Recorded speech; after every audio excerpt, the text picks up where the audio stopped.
تناظر میں بھی اگر آپ کے پاس کوئی مذہبی سوال ہیں تو ہم حاضر ہیں اور آپ کے جواب دیں گے۔ اس موضوع پر بات کرنے کے لیے امجد صابری صاحب کا جو قتل ہوا ہے مشہور و معروف قوال کا، اس پر آج ہم بات کریں گے حالات حاضرہ کے حوالے سے۔ اور اس ٹاپک کو مد نظر رکھتے ہوئے آج میں نے جن شخصیات کو دعوت دی ہے، سب سے پہلے اسٹوڈیو میں ہمارے پاس موجود ہیں علامہ ڈاکٹر غلام حسین عدیل صاحب، آپ کا شکریہ ادا کرتے ہیں۔ پاکستان سے ہمارے ساتھ سنی اتحاد کونسل کے چیئرمین صاحبزادہ حامد رضا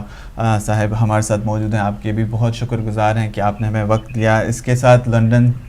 سے ہمارے ساتھ ڈاکٹر جواز سید پولیٹیکل اینالسٹ ہیں، آپ بھی اسی موضوع پر ہمارے ساتھ گفتگو کرنے کے لیے آپ نے اپنا وقت دیا، آپ کے بھی شکر گزار ہیں۔ بہت شکریہ مہمانوں کا۔ بات کا آغاز کرتے ہیں انتہائی افسوسناک خبر جو آج ہم پورے دن سنتے بھی رہے۔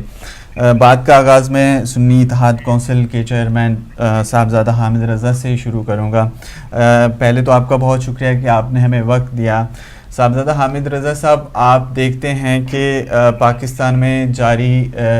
پہلے تو ہم بات کرتے تھے شیعہ نسل کشی کے حوالے سے، لیکن ہم دیکھتے ہیں کہ اہل بیت کے جو بھی ماننے والے ہیں، جو بھی ان کی ثنا خوانی کرتے ہیں، جو بھی ان کی مداح کرتے ہیں، ان کو سر عام قتل کر دیا جاتا ہے، ان کو دن دہاڑے ان کو نشانہ بنایا جاتا ہے۔ اس تکفیریت کی جو بو ہے جو پھیلتی جا رہی ہے پاکستان میں، اور اس کا کوئی پرسان حال نہیں ہے، آپ اس پر کیا کہتے ہیں؟ بسم اللہ الرحمن الرحیم۔ سب سے پہلے میں پرزور مذمت کرتا ہوں جو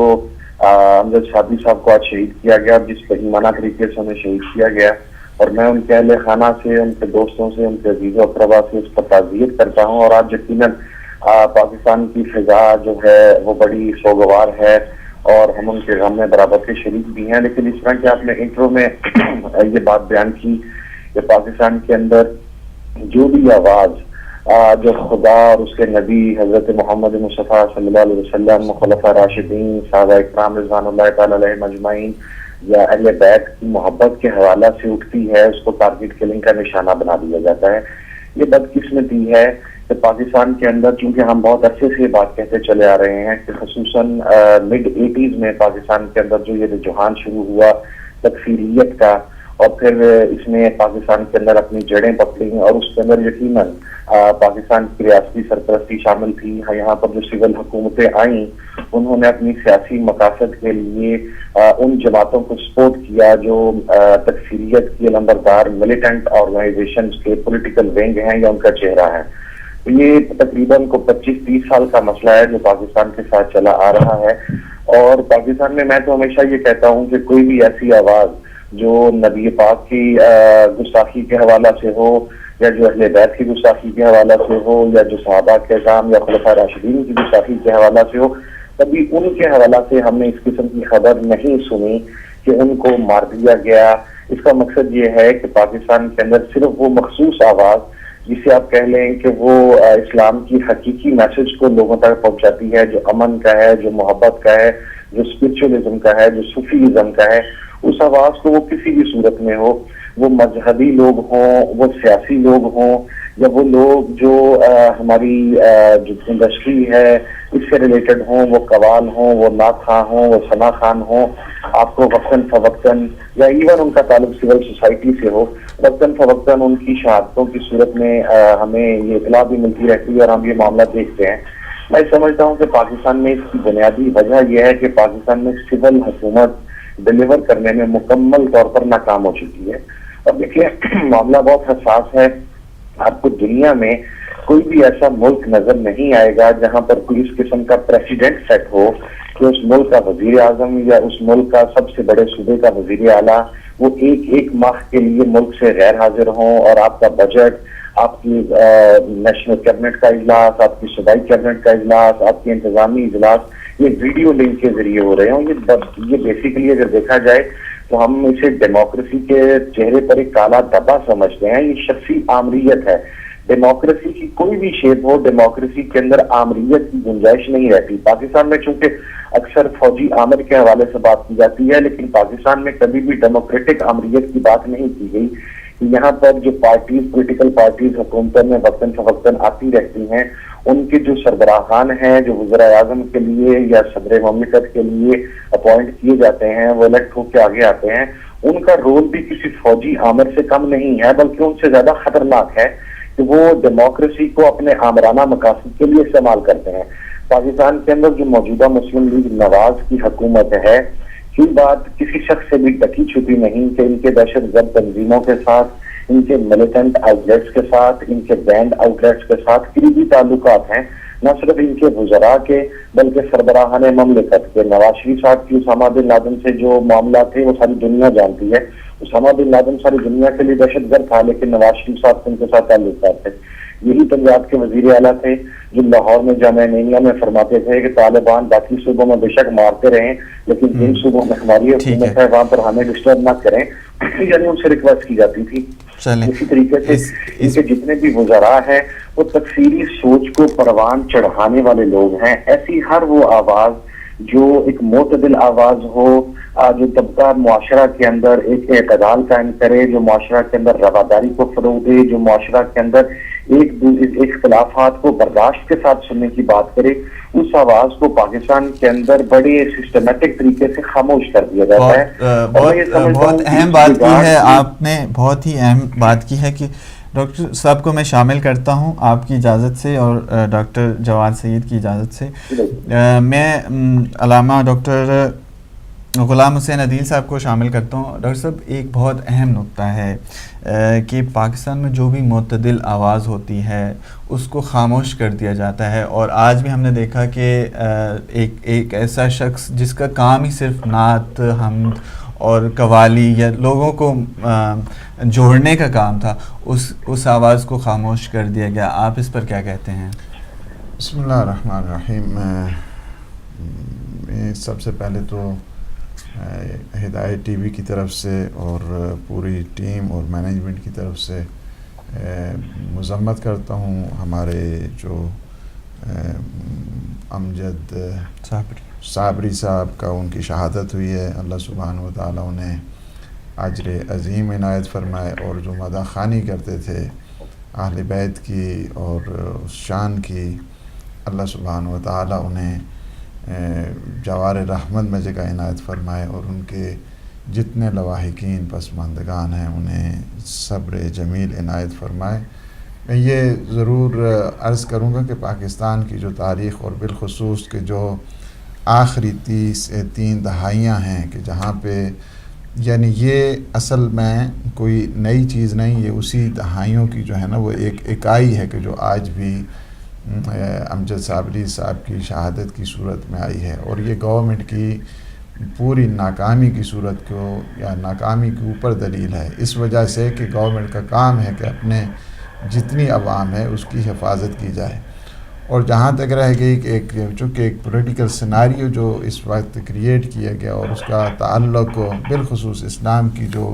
بڑھتی ہوئی طاقت ہے اور جو پروگریشن ہے، ترقی اور تعالی ہے، استعمار اور سامراجی طاقتیں جتنی بھی ہیں ان کو کبھی بھی ہضم نہیں ہوئی کہ اسلامی طاقت اور اسلامی نظام اور بالخصوص کہ جو وحدت کا سلسلہ ہے، یعنی شیعہ سنی کی وحدت کا سلسلہ، وہ ہمیشہ یہ چاہتے ہیں کہ یہ ایک دوسرے کے اسلحہ بنے رہیں، ایک دوسرے کے اوپر جو ہے نا وہ چڑھائی کرتے رہیں، اور یہی چیز سبب بنی ہے کہ ہمارے جتنے بھی بڑے فقہاء ہیں، مراجع ہیں،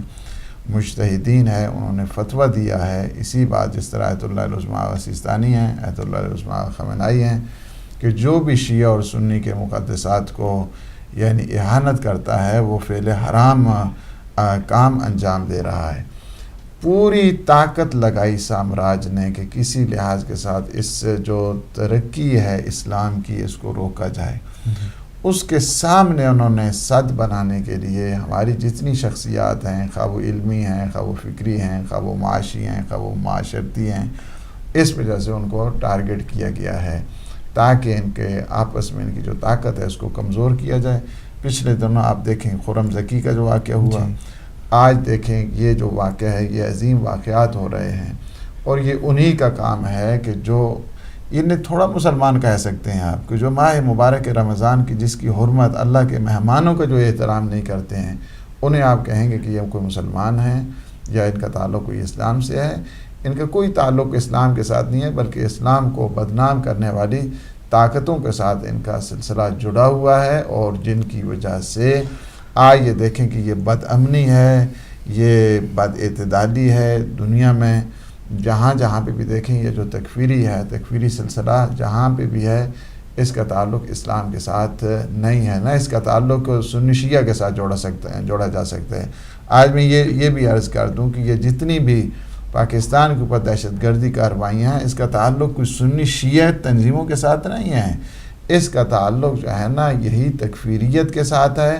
اور جو اسلام کا ایک بدنما جو ہے، ایک چہرہ ہے کہ جس کو اگر کہا جائے کہ اسلام کو بدنام کرنے کا ایک سلسلہ ہے کہ جو عالمی سامراج نے شروع کیا، کہ جو جس کو کہا جائے کہ جو گلوبل ٹائرنٹ ہیں جنہوں نے اس کو شروع کیا، ان کی وجہ سے یہ عالمی سامراج کا جو ہے وہ نتیجہ سامنے آ رہا ہے. اور یہی تنظیمیں جو انہوں نے بنائی ہیں کہ جن کا ڈبل سٹینڈرڈ آپ اگر دیکھنا چاہتے ہیں، افغانستان میں دیکھیں تو طالبان کو حملہ اس وجہ سے کیا کہ یہ جو ہے نا انہوں نے یہ کیا ہے، وہی طالبان، وہی القاعدہ، وہی تکفیری کے شام میں جن کی جو ہے نا وہ مدد ہو رہی ہے. ان کا جو سلسلہ ہے کوئی ڈبل سٹینڈرڈ کا نہیں ہے، ان کا سلسلہ ایک ملٹی سٹینڈرڈ جو ہے نا اس چارٹر کے تحت ہے، اور جس کی میں یہ سمجھتا ہوں کہ یہ حکومت کی جو ذمہ داری ہے، اور حکومت کی یہ فیلئر ہے. جتنی بھی شہادتیں ہو رہی ہیں یہ ہماری پاکستان میں، خواہ وہ ٹارگٹ کلنگ ہے، خواہ وہ دوسری لحاظ کے ساتھ ہے، اس کا تعلق جو ہے چونکہ حکومت کی ان ذمہ داریوں میں شامل ہے کہ اپنے پیس اینڈ سیکیورٹی اپنے عوام کو، اپنے جو سویلین ہیں ان کو پرووائڈ کرے. اس پر ڈاکٹر جواد سید کو بھی شامل کرتے ہیں کہ علامہ صاحب نے کہا کہ حکومت کی ان کا ایک فیلئر ہے. ڈاکٹر صاحب آپ سے میرا سوال یہ ہے، آپ تو پہلے تو اس جو امجد صابری صاحب کا قتل ہوا ہے اس پر اپنا اگر کوئی اظہار کرنا چاہتے ہیں، اپنے اظہار خیالات وہ کریں. اس کے بعد میرا آپ سے سوال یہ ہے کہ حکومت کی کیا ذمہ داری بنتی ہے، جبکہ ہم دیکھتے ہیں کہ جتنے بھی واقعات ہو رہے ہیں، ہم نے دیکھا خرم زکی یا اس سے پہلے بھی شیعہ کلنگ کے حوالے سے، اور آج جس طرح ہم نے دیکھا کہ پاکستان میں معتدل جو بھی آواز ہوگی اور جو مسالک کو قریب لانے کے لیے جو بھی آواز ہوگی اس کو خاموش کر دیا جاتا ہے. آپ اس پر کیا کہتے ہیں؟ جی شکریہ توقیر. سب سے پہلے تو میں عرض کرتا ہوں، تعزیت پیش کرتا ہوں امجد صابری شہید کے اہل خانہ کی خدمت میں، ان کے دوست احباب کی خدمت میں، اور پوری پاکستانی قوم اور پوری دنیا میں جو ان کے مداح ہیں، جو ان کی نعتیں سنتے تھے، ان کی قوالیاں سنتے تھے، ان کے قصیدے سنتے تھے، میں ان سب کی خدمت میں تعزیت پیش کرتا ہوں. اور میں بالکل ایگری کرتا ہوں صاحبزادہ حامد رضا صاحب سے اور علامہ ڈاکٹر عدیل سے کہ یہ جو دہشت گردی کے جو معاملات ہیں یہ ایک تسلسل کے ساتھ جاری ہیں،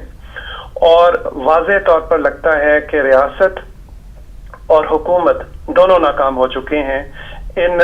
تکفیری دہشت گردوں کو لگام ڈالنے میں اور ان کو اپنے تختہ دار تک لے کر جانے میں. ایک جو اہم بات میں عرض کرنا چاہوں گا وہ یہ ہے کہ آج کے دن جو امجد صابری کو شہید کیا گیا ہے، جو ایک خون ناحق کیا گیا ہے، وہ صرف ایک انسان کا قتل نہیں بلکہ ایک ثقافت کا قتل بھی ہے. اور میں اس پہلو کی طرف آپ کی اور تمام ناظرین کی توجہ مبذول کرانا چاہوں گا. دیکھیں، قوالی اور سماع اور نعت گوئی جو ہے، اور خاص طور پر میں قوالی کی بات کرتا ہوں، یہ بر صغیر کی نہایت قدیم اور مستحکم روایت ہے، اور یہ وہ روایت ہے جو ہمیں تصوف کے ہاں ملتی ہے، اور تصوف اسلام کا وہ زرعی باب ہے جو تمام مسالک، مذاہب، رنگ و نسل کے افراد کو باہم جوڑتا ہے، ایک دوسرے کی طرف لے کر آتا ہے. یہی وجہ ہے کہ آج بھی ہمیں پاکستان اور ہندوستان اور بر صغیر کے دیگر تمام ممالک کے جتنے مزارات مقدس ہیں اولیاء کرام کے، وہاں پر آپ کو کوئی تخصیص نظر نہیں آئے گی سنی اور شیعہ کی، وہاں پر آپ کو کوئی تخصیص نظر نہیں آئے گی مسلمان کی، ہندو کی اور دوسرے مذاہب اور ادیان کے ماننے والوں کی۔ وہ تمام لوگ اپنا خراج عقیدت پیش کرنے کے لیے، خراج تحسین پیش کرنے کے لیے اور اللہ تعالیٰ کا فیض حاصل کرنے کے لیے ان مزارات مقدس کے پاس جاتے ہیں۔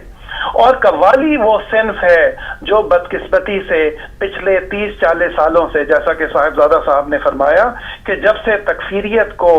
ایک فوجی عامر نے 1970s میں اور 80s میں اس کو پروان چڑھایا اور اس کے بعد ایک خاص طریقے کی خارجیت جو ہے وہ پاکستان میں پھیلائی گئی اور میڈیا کے تھرو پھیلائی گئی، ہماری نصابی کتابوں کے تھرو جو ہے اس کو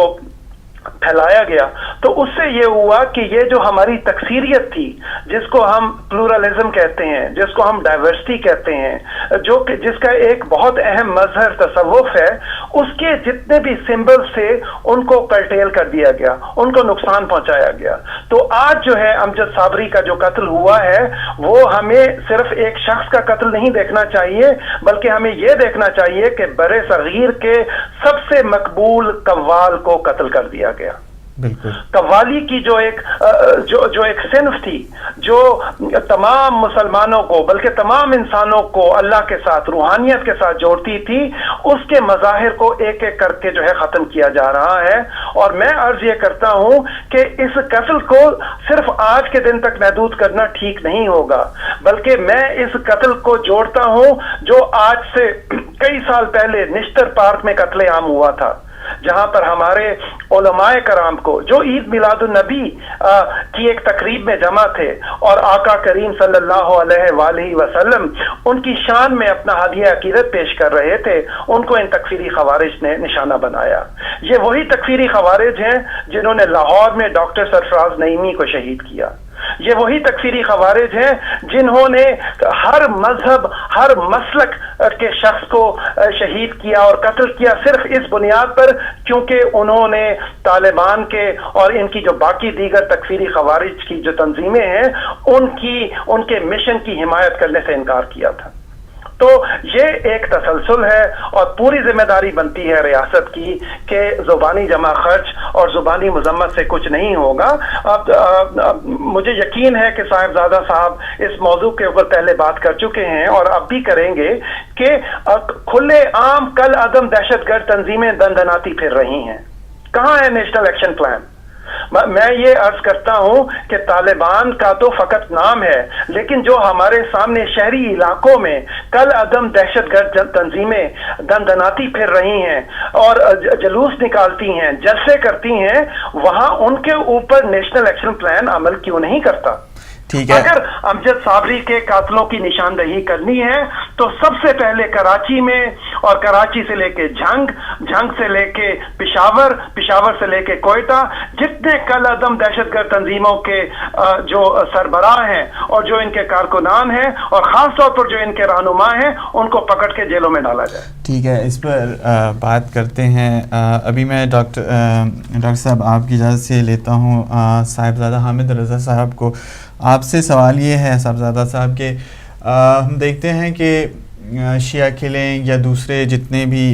مسالک کے لوگوں کو ٹارگٹ کیا جاتا ہے، لیکن اس کے بعد کوئی کارروائی عمل میں نہیں آتی۔ ابھی بھی ہم دیکھیں گے کہ اس پر کوئی کمیٹی بن جائے گی یا کوئی اس طرح کا کمیٹی بنا دی جائے گی، لیکن اس جو اصل جو ٹارگٹ کیلرز ہیں ان تک نہیں پہنچا جاتا۔ آپ جو ہیں آپ اس حوالے سے کیا کہتے ہیں، جبکہ آپ دیکھتے ہیں کہ پاکستان میں اسلام آباد میں پاکستان کا جو دارالحکومت ہے وہاں پر 40 دن سے ایک شخص علامہ راجہ ناصر بھوک ہڑتال کیا بیٹھا ہے، صرف ایک ہی مقصد ہے کہ پاکستان میں جو یہ تکفیری ٹارگٹ کلنگ کر رہے ہیں اس کو روکا جائے، لیکن حکومت کی طرف سے کوئی ایکشن نظر نہیں آتا۔ تو آپ پاکستان کا کیا مستقبل دیکھ رہے ہیں؟ دیکھیے، سب سے پہلے تو جیسا علامہ صاحب کے اوپر خصوصاً ڈاکٹر صاحب نے ایک بات کی کہ جو ثقافت کے اوپر حملہ ہے، میں یہ سمجھتا ہوں کہ صابری صاحب کی شہادت کے ساتھ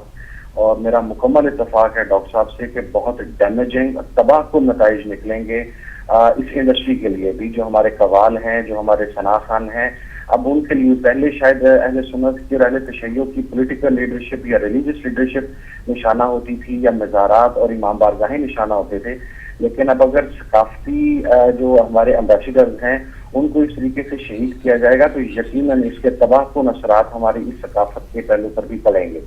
دوسرا، جہاں تک پاکستان میں رضا ناصر عباس صاحب کی اسٹرائک کا تعلق ہے، ہم نے ان کی بھرپور سپورٹ بھی کی، اور اس کے اوپر تو حکومت کی جانب سے، اسپیشلی وفاقی حکومت یا پنجاب حکومت کی جانب سے کسی قسم کا کوئی یعنی ان تحفظات کو دور کرنے کے حوالہ سے یا ان باتوں کو لیگلائز کرنے کے حوالہ سے کوئی ایکشن نظر نہیں آتا۔ اس کی بنیادی وجہ یہ ہے کہ پاکستان کے اندر جو سول گورنمنٹ ہے یہ مکمل طور پر کالعدم جماعتوں اور تکفیریت اور خارجیت کی پروردہ جماعتوں کے ہاتھوں میں کھیل رہی ہے۔ آپ ان کے پولیٹیکل الائز دیکھ لیں، آپ ان کے ریلیجس الائز دیکھ لیں، وہ تمام طاقتیں ہیں، وہ تمام قوتیں جن پر کلنگ کے سیریس الزامات ہیں،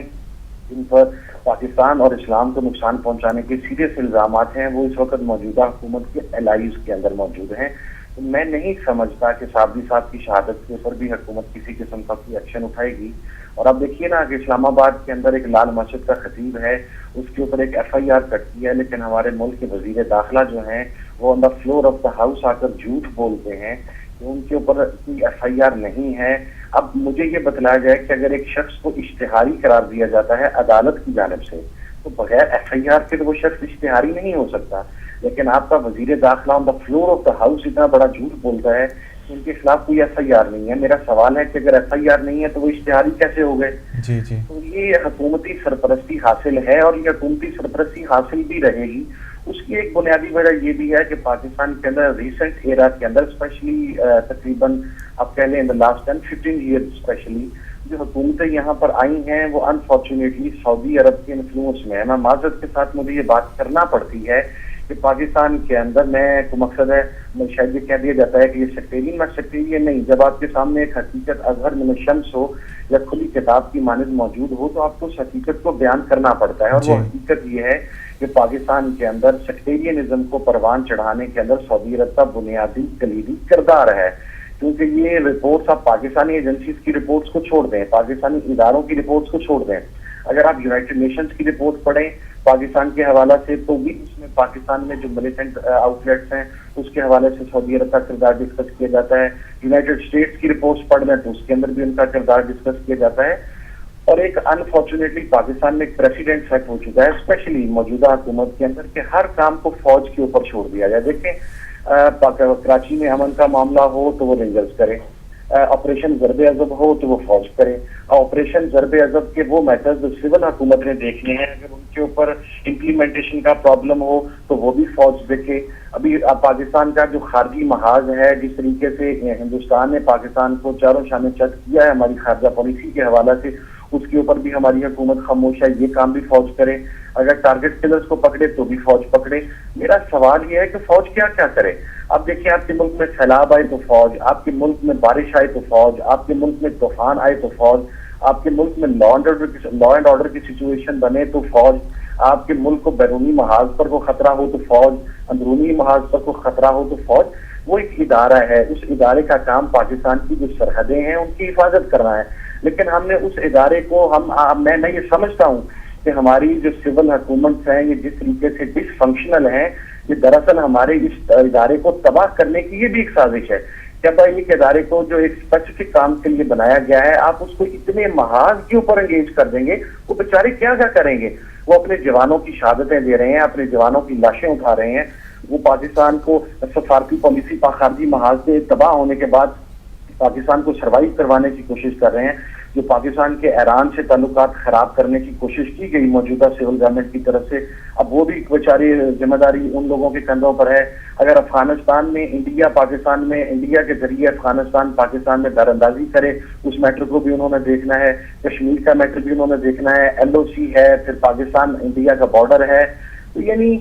میں یہ سمجھتا ہوں کہ سول حکومت مکمل طور کے اوپر پاکستان کے اندر ناکام ہو چکی ہے۔ ہمارا وزیر اعظم کمویش 1 ماہ سے پاکستان کے اندر موجود نہیں ہے، وہ اپنی پارٹی کے کسی سینئر آدمی کے اوپر ٹرسٹ کرنے کے لیے بھی تیار نہیں ہے کہ فار دا ٹائم بینگ چلے جتنا عرصہ وہ پاکستان میں موجود نہیں ہے کسی اور شخص کو وزیر اعظم بنا دیا جائے۔ تو پاکستان کے جو موجودہ حالات ہیں یہ تو تباہی کی جانب جا رہے ہیں. ہمیں ایک آزادانہ خارجہ پالیسی بنانی ہوگی جس پالیسی کا محور اور مرکز یہ ہونا چاہیے کہ ہم تمام برادر اسلامی ممالک کے ساتھ اور دیگر ممالک کے ساتھ ہم اپنے پاکستان کے نیشنل انٹرسٹ کے مطابق اپنے ریلیشنز کو ڈیولپ کریں. ہم ان ملکوں کے مفادات کو پاکستان کے اندر ڈیفینڈ کرنے کی کوشش نہ کریں. دیکھیں میں ہمیشہ یہ بات کہتا ہوں اور ہمارے سینئر اینالسٹ ہمیشہ یہ بات کہتے ہیں کہ کسی بھی ملک کی پالیسی جو ہے وہ دوستی پرسنل نہیں ہوتی. ملکوں کی دوستی نیشنل انٹرسٹ کو اور ملکوں کے مفادات کو مد نظر رکھ کے بنائی جاتی ہے. پاکستان آج پوری دنیا کے اندر اور اس خطے میں اس ریجن میں اسپیشلی تنہا ہو چکا ہے. اس تنہائی کا رسپانسبل کون ہے؟ اب دیکھیے پاکستان کا وزیر خارجہ موجود نہیں ہے. ہماری نون لیگ جو اقتدار میں ہے اس کو 200-250 MNAs میں سے کوئی ایک شخص اس اہل نہیں ملتا میاں صاحب کو کہ جس کو وہ وزیر خارجہ بنا سکے. تو میرا تو خیال اپنے آپ کو حکومت کو چارج شیٹ میاں صاحب نے خود کر دیا اپنی پارٹی کو کہ میری پارٹی میں کوئی بھی ایک ایسا قابل شخص نہیں ہے جسے میں وزیر خارجہ بنا سکوں. تو ہمارا تو مطالبہ یہ ہے کہ موجودہ حکومت فوری طور پر ریزائن کرے. یہ معاملات کو ٹیکل نہیں کر سکے گی. اگر یہ حکومت اقتدار کے اندر رہی تو پاکستان کے اندر مزید تباہی ہوگی. پاکستان کے اندر جینوسائیڈ کا، پاکستان کے اندر یہ ٹارگٹ کلنگ کا یہ سلسلہ مزید شدت پکڑے گا، یہ مزید پروان چڑھے گا. اس لیے میں سمجھتا ہوں کہ پاکستان کی سپریم کورٹ کو ایک کردار ادا کرنا چاہیے. اب دیکھیے ہمارے چیف جسٹس آف پاکستان کے بیانات ریکارڈ کے اوپر ہیں. انہوں نے یہ کہا ہمارے ادارے فیل ہو چکے ہیں. انہوں نے یہ کہا کہ ہمارے اداروں میں کرپشن ہے. انہوں نے یہ کہا ہماری حکومت کا فیلئر ہو چکا ہے. یہ بیانات پاکستان کے honourable chief justice of Pakistan کے ہیں. جی بالکل ان کے بیانات سامنے آئے ہیں. انٹروین کرتے ہوئے انہیں یہ چاہیے کہ نیشنل گورنمنٹ یہ کم از کم حکومت کے اوپر کچھ چیک اینڈ بیلنس تو رکھیں. اس حکومت کے اوپر کچھ چیک اینڈ بیلنس نہیں ہے جو پاکستان کے فیوچر کے لیے تباہ کن ہے، تباہ کن. ٹھیک ہے اس پر بھی بات کریں گے ہم. ایک لیکن ان کو پوچھنے مجھے یہ بھی چاہیے کہ لاہ عمل مثلا یہ جو شہادتیں ہو رہی ہیں آپ کا بھی جو ہے آپ کی تنظیم کا اب لاہ عمل کیا ہے، کیا آپ پلان دے رہے ہیں اس سلسلے میں؟ آپ کیا جو ہے نا وہ موٹیویشن اپنی آپ کی جو اپنی تنظیم ہے مثلا سنی اتحاد کونسل ہے یا جو آپ کی اتحادی تنظیمیں ہیں، اگر اس سینیریو کو آپ سامنے رکھیں تو آپ کی کیا اسٹریٹجی ہے؟ دیکھیں ہم نے تو اس کے اوپر بہت عرصہ پہلے جب پاکستان میں طالبانائزیشن کا فتنہ کھڑا ہوا تھا تو میرے والد صاحب فضل کریم مرحوم he was the first voice in the national assembly of Pakistan who stood up against this extremist thought. ہم اس کے بعد الحمدللہ اس سوچ کو لے کے آگے چل رہے ہیں. ابھی دیکھیں نا نیشنل ایکشن پلان ہوا، ہمارے تمام تنظیمی عہدیداران کو 780A دہشت گردی کی دفعات کے تحت بند کر دیا گیا. ان کے خلاف کوئی ایک سنگل کیس نہیں ہے. وہ جماعت کے اعلیٰ ترین عہدیداران ہیں اور عدالتوں میں ہائی کورٹس میں پروف ہوا. ہم نے اپنی عدالتوں سے ریلیف لیا. ابھی بھی اس معاملے کے اوپر جس طرح ہم راجہ ناصر عباس صاحب کے ساتھ کھڑے تھے، ابھی ایک پروگرام بن رہا ہے کہ اگر ہم ایک مشترکہ لانگ مارچ کرتے ہیں یا اس قسم کی جانب جاتے ہیں، کیونکہ ابھی پاکستان میں رمضان شریف ہے، لوگ اپنی عبادات کے اندر مصروف ہوتے ہیں، پھر عید کا سلسلہ ہے. عید کے بعد ہم اس چیز کو کنسیڈر کر رہے ہیں سیریسلی. میں چونکہ اس وقت کشمیر میں ہوں، کشمیر میں انتخابات ہیں 21 جولائی کو، لیکن میں 2-3 دن پہلے راجہ صاحب کے ساتھ تھا اسلام آباد میں اور ہم نے اس کے اوپر بہت وقت صرف کیا اور ہم اس نتیجے پر پہنچتے جا رہے ہیں. اس حوالے سے انشاءاللہ جوائنٹ وینچرز ہوں، وہ لانگ مارچ کی شیپ میں ہوں، وہ جلسوں کی شکل میں ہوں، وہ ریلیوں کی شکل میں ہوں، ہم اسے انشاءاللہ فائنلائز کریں گے in month of August especially یا جولائی مڈ کے. آپ عید کے فوراً بعد کی بات کریں تو جو ایک عوامی رابطہ مہم ہے یا جو عوام کے شعور کو اجاگر کرنے کی مہم ہے وہ آلریڈی چل رہی ہے. ہمارے اس وقت بھی کشمیر کے اندر جو معاملات ہیں وہ اسی حوالے سے ہیں. لوگوں کو اپنا میسج بھی کنوے کر رہے ہیں، پاکستان کے اندر بھی میسج کنوے کر رہے ہیں. مجھے امید ہے کہ پاکستان کے ریاستی ادارے جو ہیں وہ اس جانب سوچیں گے، دیکھیں گے کہ پاکستان کے اندر وہ کون سی معتدل طاقتیں ہیں جو پاکستان کی بقا چاہتی ہیں، جو پاکستانی ہیں، جو پاکستان کی بات کرتے ہیں، جو اسلام کی بات کرتے ہیں، جو محبت اور رواداری کی بات کرتے ہیں، جو کسی کو مارنے کی بات نہیں کرتے. اب ہماری ریاست کو اور ہماری سول حکومتوں کو ملیٹنٹس گروپ کی سرپرستی چھوڑنا ہوگی. اس حوالے سے ہم اپنے تئیں کوشش کر رہے ہیں، قربانیاں بھی دے رہے ہیں. ہمارے اپنے افراد ڈپٹی سیکرٹری جنرل سنی اتحاد کونسل طارق محبوب صاحب کو کراچی میں شہید کر دیا گیا. ابھی کچھ چند دن پہلے ہمارے 2 ساتھی تھے، ان کو بلوچستان میں شہید کر دیا گیا. ایک ساتھی کو خیبر پختونخوا میں شہید کیا گیا. لیکن ان تمام شہادتوں کے باوجود ہم انشاءاللہ اس مشن کو جاری رکھیں گے. ہم آگ پر ہیں، ہم امام حسین کے ماننے والے ہیں. ظلم کے خلاف آواز بلند کرتے رہنا یہ ہمارے بزرگوں کا، ہمارے بڑوں کا یہ تربیت ہے ان کی ہماری، اور انشاءاللہ اس چیز کو ہم سسٹمیٹک طریقے سے پہلے بھی کر رہے ہیں، اب مزید آرگنائزڈ اور سسٹمیٹک طریقے سے اسے کریں گے. اور اس کا سب سے بڑا ثبوت یہ بھی ہے کہ پاکستان کے اندر پہلی مرتبہ شیعہ اور سنی جو ہیں یہ ایک پولیٹیکل سٹیج پلیٹ فارم کے اوپر اکٹھے ہوئے ہیں. آزاد کشمیر کے اندر بھی ہمارا پولیٹیکل جو الائنس ہے وہ بن چکا ہے، ہم ایک دوسرے کی سپورٹ کر رہے ہیں، مل کے الیکشن لڑ رہے ہیں. اور اہل سنت کی دیگر جماعتیں بھی انشاءاللہ اس پلیٹ فارم کے اندر آ رہی ہیں، اہل تشیع کی جماعتیں بھی اس پلیٹ فارم کے اندر آ رہی ہیں. تو یہ بھی ایک طریقہ ہے کہ آپ اپنے لوگوں کو موٹیویٹ کریں، ان کو پولیٹیکل تھاٹ دیں، آپ پولیٹیکل سسٹم کا حصہ بنیں، کیونکہ جب تک آپ اس کا حصہ نہیں بنیں گے آپ انفلوئنشل نہیں ہوں گے. وہ اسٹرگل آپ کی دعاؤں سے جاری ہے. بس آپ تمام بزرگوں کی، آپ تمام لوگوں کی میرے آپ کے توسط سے اور آپ کے چینل کے توسط سے بھی درخواست ہے ان تمام لوگوں سے جو آپ کا پروگرام سن رہے ہیں، یہ جو سے مستفید ہوتے ہیں، کہ آپ لوگ ہمارے لیے دعا گو بھی رہا کریں. پاکستان میں رہتے ہوئے تکفیریت اور خارجیت کے خلاف بات کرنا یا پاکستان میں رہتے ہوئے ظلم کے خلاف آواز بلند کرنا، اس کا انجام آپ لوگوں کو علم ہے. ابھی خرم ذکی صاحب دیکھ لیں، اس سے پہلے ڈاکٹر صفاز زینی دیکھ لیں، اس سے پہلے ثانیہ نشتر پاک دیکھ لیں، میرے اپنے والد دیکھ لیں، ہی واز فائنلی پوائزنڈ. اسی طریقے سے اہل تشیع کی جو قیادت ہے جو وقت بات پر کھڑی ہوئی، اس کا بھی انجام آپ کے سامنے ہے. تو ہمیں آپ لوگوں کی دعاؤں کی ضرورت ہے. آپ ہمیں اپنی دعاؤں میں یاد رکھیں کہ اللہ تبارک و تعالیٰ ہمیں استقامت عطا فرمائے، ہم موٹیویٹ رہیں، ہم ثابت قدمی کے ساتھ اپنی منزل کی جانب پیش قدمی جاری رکھیں انشاءاللہ. بہت شکریہ صاحبزادہ حامد رضا صاحب. ایک خبر کو بھی یہاں شامل کرتے ہیں، جیسے ہم بات کر رہے تھے کہ جو ایک تہذیب پر حملہ ہوتا ہے، یا جس طرح ابھی ایک خبر یہ بھی آئی ہے کہ معروف نعت خواں اور منقبت خواں فرحان علی وارث پر بھی قاتلانہ حملے کی کوشش کی گئی، لیکن وہ اس میں محفوظ رہے. محافظ کی فائرنگ سے وہ لوگ حملہ فرار ہو گئے. تو یہ ہم دیکھ رہے ہیں کہ واقعتاً یہ اصل میں دو چیزیں جو ہے نا وہ بہت امپورٹنٹ ہے. ایک جو ڈاکٹر جواد نے بہت خوبصورت بات کی، اور حقیقت بات یہی ہے کہ چونکہ جتنی بھی استعماری طاقتیں ہیں ان کا پورا جو گراؤنڈ ورک ہوتا ہے یا جس نیٹ پہ کھیلتے ہیں وہ لوگ، دو چیزیں ہیں بہت امپورٹنٹ ہیں جس کی طرف ایک کی طرف انہوں نے توجہ دلائی. چونکہ جتنی ثقافت وہ چیز ہے کہ جس کے ساتھ یا جس کے سہارے سے انسان سٹینڈ لے سکتا ہے. یعنی تہذیب ہے، تمدن ہے، ثقافت ہے، یہ جو کلچرل ویلیوز جس کو کہا جائے. یہ لوگ جو ہیں نا مثلا امجد صابری جیسے شہید، یہ لوگ وہ تھے کہ جو کلچرل ویلیوز کو پروموٹ کرنے والے ہیں. کلچرل ویلیوز کو جو بھی پروموٹ کرتا ہے، جتنی بھی سامراجی طاقتیں ہیں، چونکہ دو چیزیں جو ریلیجیس ویلیوز ہیں یا جو کلچرل ویلیوز ہیں، دونوں کو انہوں نے ٹارگٹ کیا ہوا ہے. آپ جس طرح بھی سیناریوز دیکھیں گے پاکستان میں، دنیا میں بھی دیکھیں گے، جو بھی طاقتیں ہیں کہ جو ریلیجیس ویلیوز کو پروموٹ کرنے والی ہیں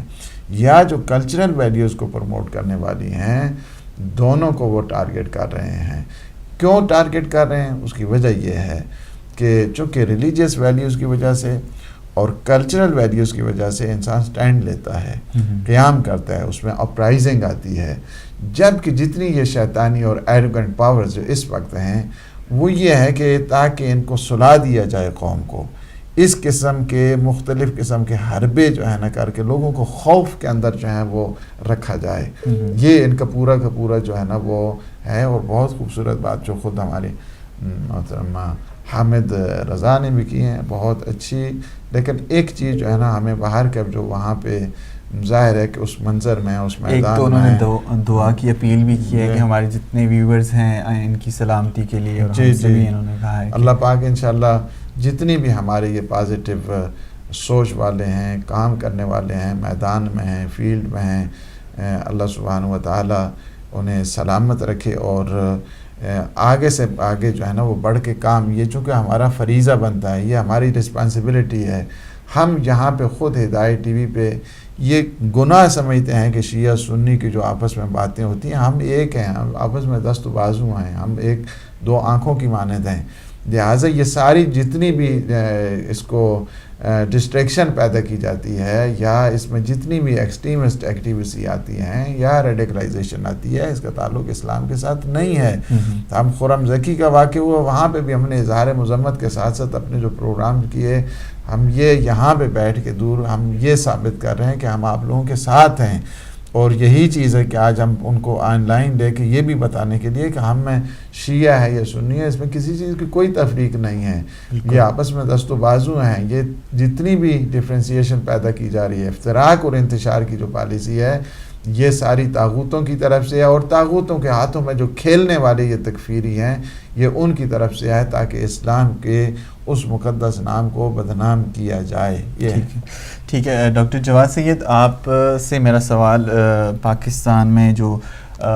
غیر ملکی فنڈنگ جو مدارس میں کی جاتی ہے اور جس کے ذریعے یہ تمام کارروائیاں بھی ہم نے دیکھا ہے کہ ان کے تانے بانے وہیں کسی مدرسے سے جا کے ملتے ہیں. ابھی ہم نے خیبر پختونخوا کی حکومت کے حوالے سے اگر ایک خبر شامل کریں، وہ بھی کہ مولانا سمیع الحق کے کسی مدرسے کو انہوں نے کافی ایڈ جو ہے وہ پرووائڈ کی ہے، اور ہم یہ بھی جانتے ہیں کہ وہ طالبان کے بانی ہیں، بابائے طالبان کہا جاتا ہے ان کو. تو یہ جو فنڈنگ کا سلسلہ ہے یہ تو رکنے والا نہیں لگ رہا، اور نہ ہی حکومت اس میں سیریس ہے کہ ہماری جو داخلہ وزارت داخلہ ہے وہ تو پاکستان کی حد تک تو انہوں نے اپنا کام دکھا رہے ہیں، لیکن یہ جو ہم مدارس کے حوالے سے دیکھتے ہیں جہاں سے یہ تکفیریت پروموٹ ہوتی ہے، جو آئیڈیالوجی ہے، جو وہابیت کی وبا ہے جو پھیلتی جا رہی ہے پاکستان کے، اور جس کے ہم اثرات دیکھ رہے ہیں کہ دن دہاڑے ہمارے کتنی قیمتی لوگ جو ہیں وہ اس دنیا سے جا رہے ہیں. آپ اس حوالے سے کیا آپ کے تاثرات ہیں؟ جی توقیر، یہ معاملہ اہم تو ہے، لیکن میں عرض یہ کروں گا کہ یہ معاملہ صرف پاکستان کے ساتھ محدود نہیں ہے. جو یہ تکفیری مدارس ہیں اور جو ان کی چیریٹیز ہیں اور ان کے مختلف فرنٹس ہیں، کبھی چیریٹی کے نام سے اور کبھی خدمت خلق کے نام سے، کبھی مدرسے کے نام سے، کبھی مسجد کے نام سے، یہ عرب ممالک سے ان کو فنڈنگ آتی ہے، جس میں بڑا واضح طور پر صاحبزادہ صاحب نے بھی فرمایا کہ سعودی عربیہ ہے اس میں، اس کے علاوہ قطر بھی ہے، کویت بھی ہے، یو اے ای سے بھی آتی ہے. اور یہ ساری چیزیں ایسی نہیں ہے کہ ہم کوئی بے بنیاد طور پر یہ باتیں عرض کر رہے ہیں، بلکہ یہ باتیں ڈاکومنٹڈ ہیں. حتیٰ کہ وکی لیکس کے جو کچھ رپورٹس نکلی تھیں،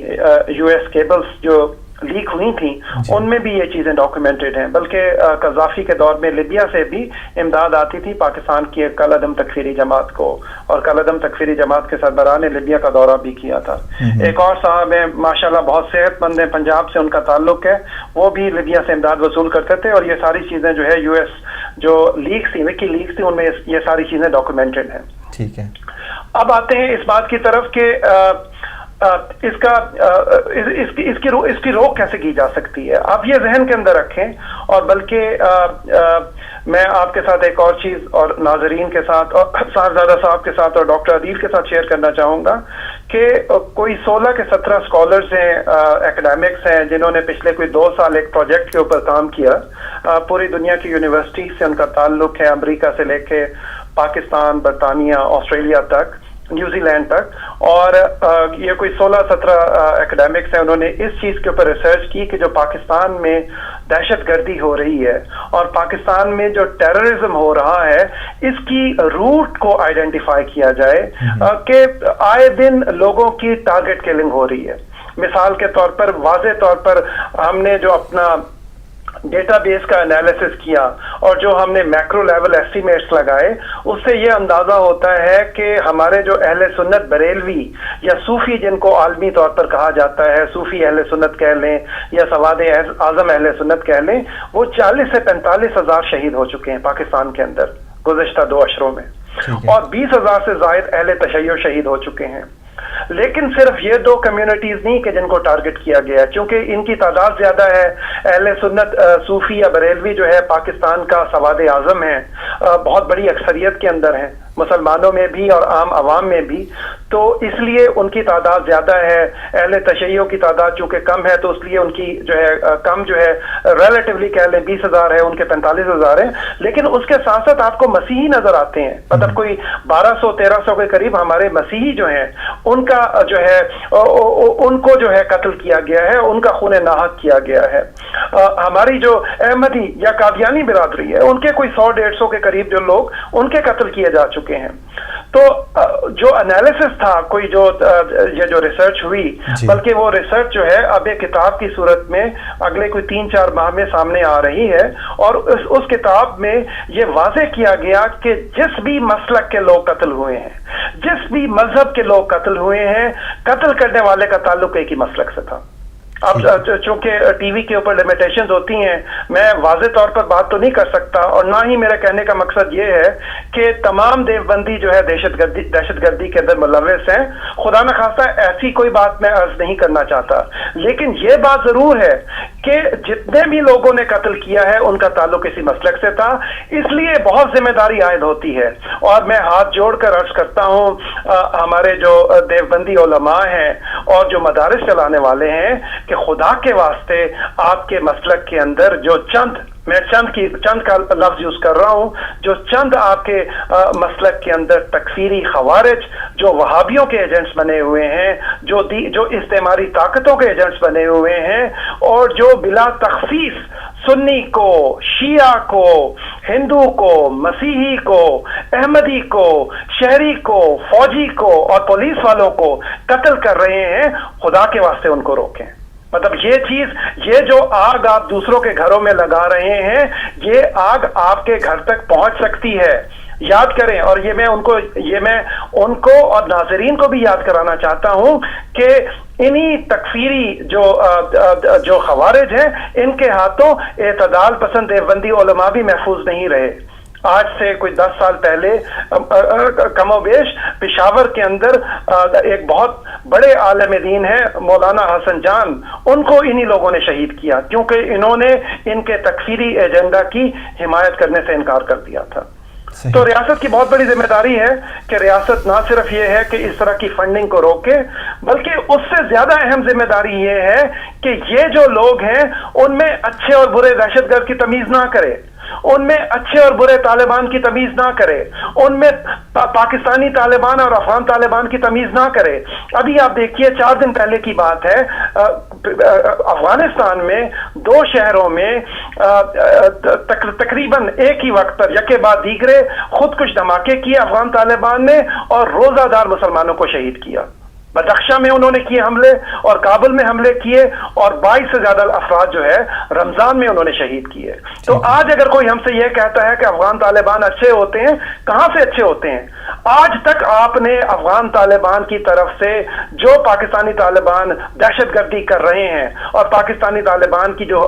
حامی جماعتیں ہیں وہ دہشت گردی کر رہی ہیں، آج تک آپ نے نہ ملا عمر نے اپنے وقت میں اس کی مذمت کی تھی، نہ ملا منصور نے مذمت کی، اور نہ ہی کسی اور نے مذمت کی۔ تو یہ ایک ہی چیز ہے۔ تو ان میں پاکستانی ریاست سے، حکومت سے اور فوج سے ہماری یہی گزارش ہے، خدا کے واسطے دہشت گردوں میں، خدا کے واسطے نان اسٹیٹ ایکٹرز کے اندر تمیز نہ کریں۔ یہ سارے پاکستان کے بھی دشمن ہیں، یہ اسلام کے بھی دشمن ہیں، اور یہ اس ملک کے بننے سے پہلے کہ ہمیں پاکستان کے دشمن تھے، یہ تاریخی طور پر پاکستان کے دشمن۔ میں آخر میں، چونکہ ہمارے پاس بریک کا وقت ہوا ہے، اور آخر میں صاحبزادہ حامد رضا سے آخری ایک سوال ہے جو کرنا چاہتا ہوں کہ صاحبزادہ صاحب، اب آپ نے یہ ساری ڈسکشن سنی ہے، آخر میں اس کا نچوڑ بیان کیجئے 1-2 منٹ میں، پھر ہم بریک پہ جائیں گے۔ آئی تھنک وہ پہلے ہی چلے گئے ہیں۔